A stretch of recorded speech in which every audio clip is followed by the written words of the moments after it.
Hi friends, welcome to இளம்பிள்ளை பசங்க YouTube channel. இன்றைக்கி நம்ம எங்கே வந்துருக்கோம்னு பார்த்தீங்கன்னா, இளம்பிள்ளை வெள்ளி சந்தைக்கு தான் வந்திருக்கிறோம். வாங்க சந்தை பிடிக்குதுன்னு பார்க்கலாம். இன்றைக்கி சரியான கூட்டம். இன்றைக்கி வெள்ளிக்கிழமைங்கிறதுனால தறி ஓட்டுறவங்க எல்லாருமே எனக்கு கணக்கிட்ட வந்திருப்பாங்க. அதனால் டிராஃபிக் ஜாம் ரொம்ப அதிகமாக இருக்குது. அதில் தான் சந்தையிலையும் பார்த்திங்கன்னா கூட்டம் அப்படியே அலை மோதுது. காய்கறி எல்லாமே ஃப்ரெஷ்ஷாக இருக்குது. இன்றைக்கி நாங்கள் எப்போவுமே வந்து உழவர் சந்தைக்கு தான் வருவோம். ஏன்னா உழவர் சந்தை பார்த்திங்கன்னா திங்கள்லேருந்து ஞாயிறு வரைக்கும் காலையில் இருக்கும். ஆனால் இது வந்து வெள்ளிக்கிழமை மட்டும்தாங்கிறதுனால இங்கே வரதில்லை. சரி, இன்றைக்கி வந்து பார்க்கலாம் அப்படின்ட்டு வந்தோம். சரியான கூட்டம். என்ன தான் இருந்தாலும் நம்ம வெள்ளி சந்தைக்கார மாதிரியான ஒரு இது வந்து உழவர் சந்தையில் இல்லை. நம்ம வெள்ளி சந்தையில் பார்த்திங்கன்னா 10 ரூபா 20 ரூபா அப்படின்னு குறைஞ்ச விலையில் கிடைக்கிறதுனால சுற்றோட்ட பகுதி மக்கள் எல்லாருமே இங்கே வராங்க.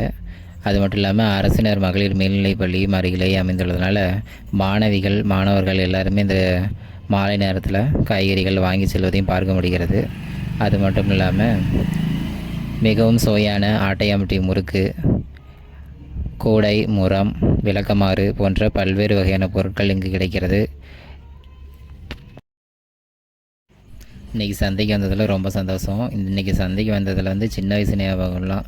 ஏன்னா சின்ன வயசில் அப்பா அம்மாலாம் வந்துட்டு துளக்காணி பூட்டை, பேரிக்காய், முறுக்கு இதெல்லாம் வாங்கிட்டு வருவாங்க. அப்போல்லாம் வந்து எப்படா சந்தைக்கு வீட்டுக்கு வருவாங்க அப்படிங்கிற மாதிரி இருக்கும். அப்போல்லாம் படுத்து தூங்கியும் போயிடுவோம்.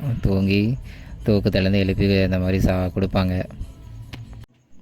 இதே மாதிரி உங்களுக்கும் வார சந்தை போன அனுபவம் இருந்துச்சுன்னா அப்படிங்கிறத கமெண்ட் பண்ணுங்கள். இன்னொரு வீடியோவில் சந்திக்கலாம். நன்றி, வணக்கம்.